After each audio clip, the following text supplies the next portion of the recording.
A polarização está acabando com o nosso país. Acredito que muitas pessoas já tenham percebido isso. E muitas vezes a pessoa, ela tem uma opinião política e ela leva aquilo ali por muitos e muitos anos, muitas das vezes a vida inteira, né? Eu tenho um exemplo próximo de mim, que é bem próximo mesmo, eu cheguei a mencionar por alto no vídeo anterior, que é o meu pai, que é uma pessoa muito politizada. O meu pai, ele é de esquerda, defensor ferrenho do Lula, né, e do seu governo. Ele não é muito a favor do PT, na verdade, mas o Lula em si, ele defende muito. E eu, durante muitos anos mesmo, praticamente a minha vida inteira, sempre fui muito contra o Lula. Eu tenho 30 anos de idade, né? Sou de 1995. Então, posso dizer que a minha vivência enquanto adulto, ela iniciou ali quando o Lula já estava no meio dos seus escândalos de corrupção, mensalão, petrolão, tudo mais. Teve todos aqueles escândalos. Teve problema com o governo Dilma também, que foi bem ruim para o país, foi péssimo, né? Então, eu cresci basicamente percebendo que a esquerda era horrível, né? Que tudo que eles faziam era uma merda e tudo mais. Então eu sempre tive uma ideologia mais alinhada à direita, né? Hoje, com meus 30 anos, ainda jovem, com muita coisa a aprender.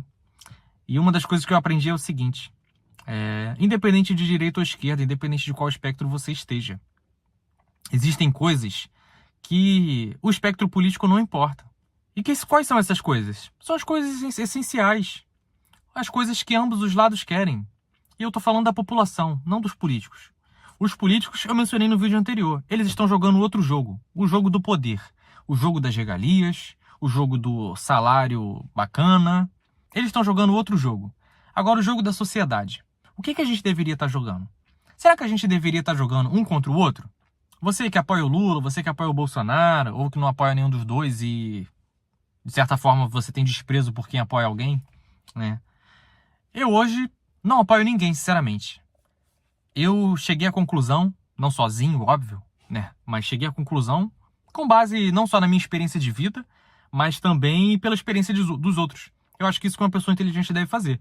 Aprender também com a experiência dos outros, né? E eu tenho duas pessoas próximas a mim, especificamente. Uma que é muito de direita e um que é muito de esquerda, que é o meu pai. Ambas são pessoas inteligentíssimas. São pessoas que têm muitos argumentos que são interessantes, muitos argumentos que fazem sentido pra caramba, porém eles pecam em uma coisa fundamental, que eu considero fundamental. E aí vai de cada um, mas eu considero fundamental o seguinte: o bom senso, a sensatez, né? Isso pra mim é uma coisa fundamental. E a razão, principalmente, porque para você ser sensato e para ter bom senso, você tem que ser racional.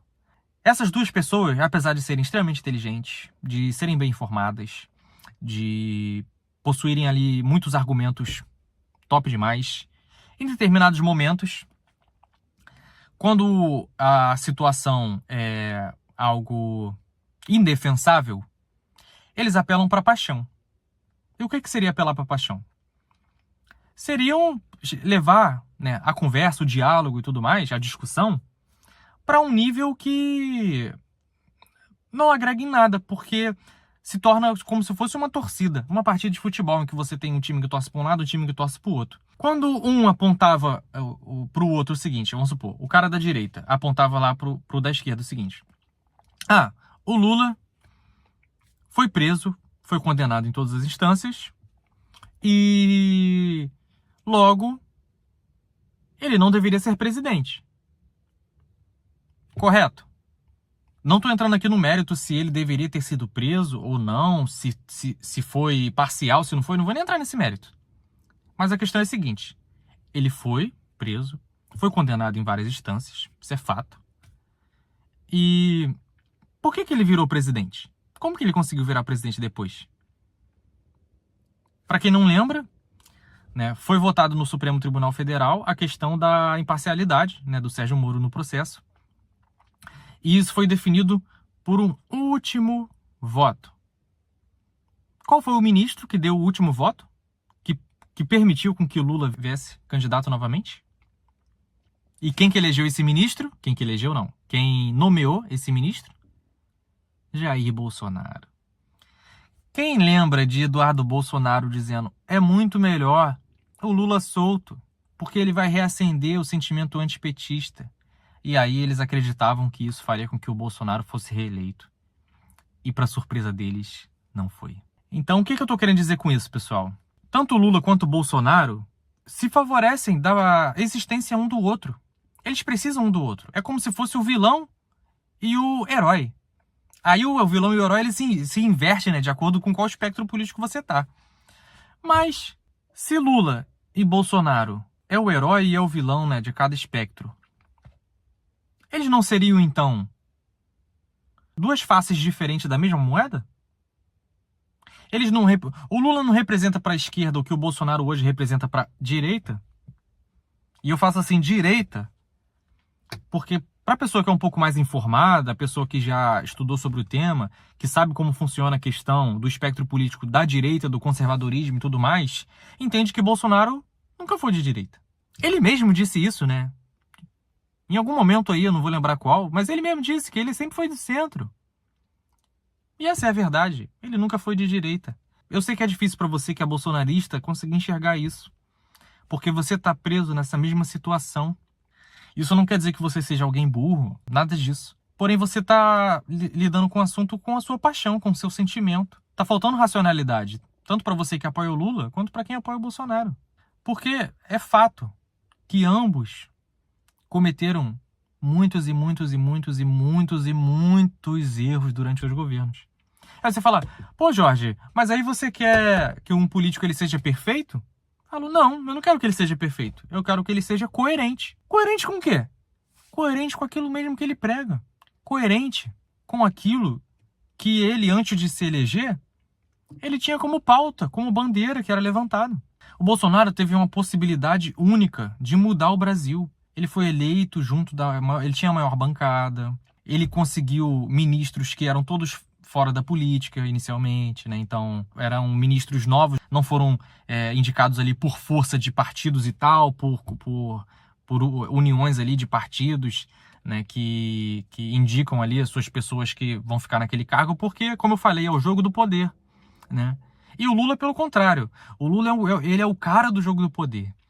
Se fosse comparar a política com o xadrez, o Lula ele é quase um Magnus Carlsen. Para quem conhece xadrez sabe que é o campeão mundial aí, por alguns o maior da história e tal. E o Lula ele é um excelente político. Isso é fato. Apesar de hoje já estar velho, tá cometendo muito ato falho, principalmente em alguns discursos e tal, né? Eu acredito que seja muito por conta da idade. Igual recentemente aí ele disse que o traficante é uma vítima do viciado. E muita gente caiu pau matando, né? Porque ele falou isso, né? Pô, ele já falou coisas muito piores, né? Ele só cometeu um ato falho. É óbvio que não é isso que ele acredita, né? Talvez ele quis até dizer o contrário, que o viciado era uma vítima do traficante, né? Por que as pessoas caem matando quando acontece esse tipo de coisa? Por que não falam daquelas coisas realmente que são fundamentais? Por que a mídia foca no que não tem importância? E as coisas importantes passam batido? Porque a mídia, ela faz parte do jogo de poder do mesmo jeito. O objetivo da mídia também é um objetivo político. A motivação deles é uma motivação política. E é por isso que a gente deve ter muito cuidado. E eu friso aqui nesse vídeo, mais uma vez, que é uma coisa que eu vou falar inúmeras vezes aqui, até a gente conseguir ter força aí o suficiente para sair desse buraco que a gente está hoje, gente. Esse buraco aí da polarização, do ódio, tanto de um lado quanto de outro. Isso não leva a gente a lugar nenhum. Isso só favorece a classe política, que vai utilizar desse ódio como trunfo para suas eleições e reeleições. Não sejamos manipulados. Não sejamos marionete de político. Vamos pensar com a nossa cabeça. Vamos seguir os nossos valores. E se daqui a 1 ano, 2 anos, 10 anos, a gente achar que o caminho que a gente estava antes é errado, a gente muda, pessoal. Nós somos seres humanos, somos falhos. E eu acho que isso é uma coisa que está faltando muito. A pessoa ela perceber que muitas vezes ela apoia uma coisa que é errada. Alguém apoiar hoje Bolsonaro, dizer que ele é uma vítima de toda a situação e tudo mais, depois de tudo que aconteceu, a pessoa que acredita nisso, ela tá se iludindo. A pessoa hoje que diz que o Lula nunca foi envolvido em escândalo de corrupção, que o fato dele hoje estar rodeado ali de pessoas que já foram inimigos políticos dele no passado e achar que eles estão ali hoje porque as pessoas viraram seres humanos maravilhosos, agora são todos de esquerda, e não achar que isso aí é um acordo que de fato ali está havendo uma divisão de poder, isso também é uma ilusão. Vamos acordar para a realidade, pessoal. Todo político quer que a gente se ferre. Se ele não quiser que a gente se ferre diretamente, ele ferra a gente indiretamente. No final das contas, a gente sempre acaba ferrado. Acabou de sair aí, né? Foi bem recente, a questão da isenção do imposto de renda para quem ganha até 5 mil reais. Só que isso é algo que já era constitucional. Isso já existia, só que nunca foi reajustado ao longo desses anos todos. E agora ele faz isso e ganha um trunfo político gigante para sua reeleição. E as pessoas batem palmo para isso. Pô, isso aí é uma coisa boa, não pagar imposto de renda? É. Mas e o déficit desse dinheiro que estava sendo arrecadado? Ele vai ter que ser coberto de alguma forma, não vai? De onde que vai tirar esse dinheiro? De mais tributação, gente. E não adianta você achar que é o rico que vai pagar mais imposto, porque o rico também tem uns artifícios dele.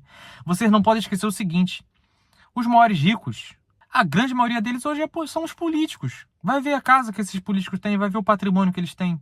Seria interessante ter um estudo que mostra, antes de entrar na política, qual o patrimônio que esse cara declarava, e hoje, depois da política de X anos que essa pessoa tá, quanto que ele tem de patrimônio.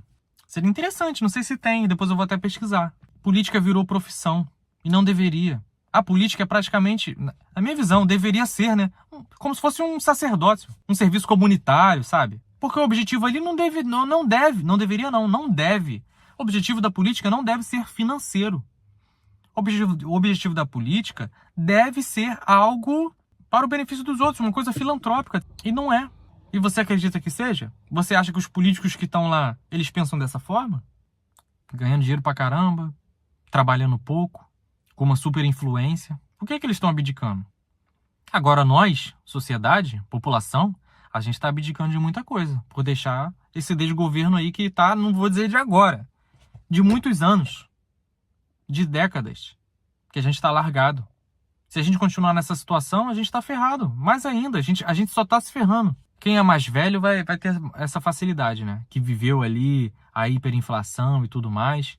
Porém, eu vou dizer uma coisa de quando eu era jovem, que já era o real. Eu lembro de quando eu ia para a escola e eu levava 1,50, que era a minha merenda. Eu estudava em escola particular, né? Graças a Deus, meu pai sempre teve condição. Então, eu estudei em escola particular. E na escola que eu estudava, eu tinha 12 anos de idade. 12 anos. Ou seja, então foi há 18 anos atrás. Há 18 anos atrás, com 1,50, eu comprava um salgado, um guaravita e uma sobremesa, que poderia ser uma bala, um doce de amendoim, um negocinho desse, com 1,50. Hoje, com 1,50, se bobear, você não compra nem o doce de amendoim. Será que isso não assusta?